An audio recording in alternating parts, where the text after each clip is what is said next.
Hello and welcome to your in-depth weekly horoscope for week commencing the 20th of June for the Sun or the Ascendant. Going to give you the key themes to look out for as usual. Then please stay with me. I will dive deep to give you in forensic detail each of the 12 zodiac signs. If my energy seems slightly lower, I do have COVID, but I will do my best to outline all the key pieces of information for you. So as this week begins, the Sun just briefly forges a quincunx with Pluto. So the Sun on its last day in Gemini is in a rather tense angle to the planet of power. So a conversation that's to do with work or money, or it may be an idea that we have that doesn't quite mesh with someone in a position of authority. But by Tuesday we have the summer solstice and the beginning of cardinal quadrant 2. So this is the second 13-week period of the astrological year. And of course the sign of Cancer, which the Sun moves into, is very much about nurture, protection, security in its physical or emotional context, and our environment, something that we're all very passionate about these days. But just before the Sun moves, there is a quarter moon in the sign of Pisces, another water sign like the Sun, but its right angle to the Sun in Gemini just suggests that we need to choose our words with care this week. Now, one of the reasons for this is that early in the week, Venus, the planet of relating, is challenged by Saturn in the sign of Aquarius, and of course Saturn is in retreat now. So if we become more aware of a relationship where our values don't mesh with the other person, it could be that there could be quite a stumble or even a cold point between two people, whether it's in a business relationship or a personal one.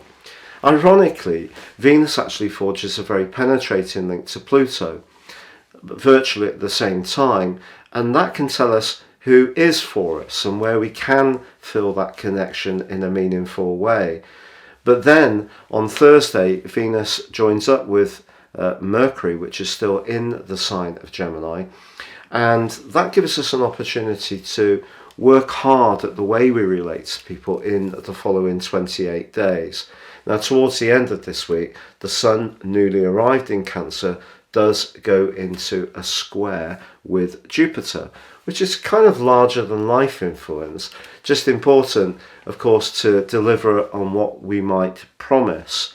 So please stay with me for your individual forecast. But if you would like to ascend above this zodiac broadcast and understand how serious astrology can impact on your situation, if you give me 3 pieces of personal information of time, date and place of birth, I can give you a roadmap that can guide you for the rest of your life.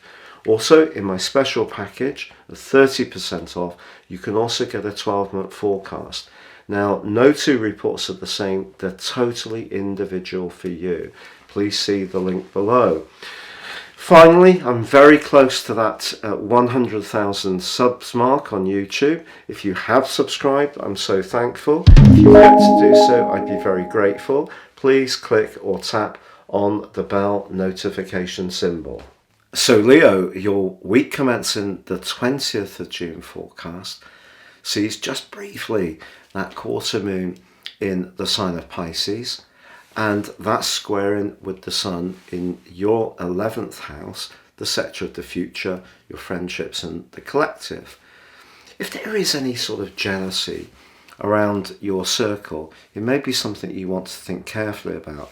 Venus is of course the planet of affection, but it's also the planet of money. It's challenged in a really quite blunt way by Saturn this week, so you could find yourself being a bit more honest about certain associations.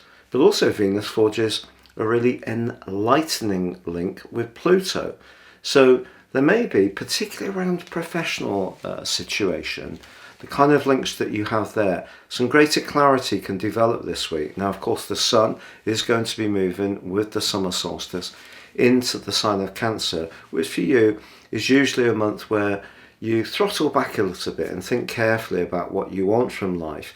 But there is a bit of a dichotomy because Venus moves on Thursday into a very bubbly, friendly and charismatic area, and the friends that you really feel very invested in, the people who you can be yourself with even when you're not feeling the greatest or on the best of form, they're the people you're really going to appreciate over the next 3 or 4 weeks. As the week draws to the end of the 7 days, the sun's actually in a square with Jupiter, and whatever you're feeling, it's almost likely to be amplified. So if you're in a good space, you could be feeling very uplifted. If you're not feeling so great, then that mode and mood can also be amplified too.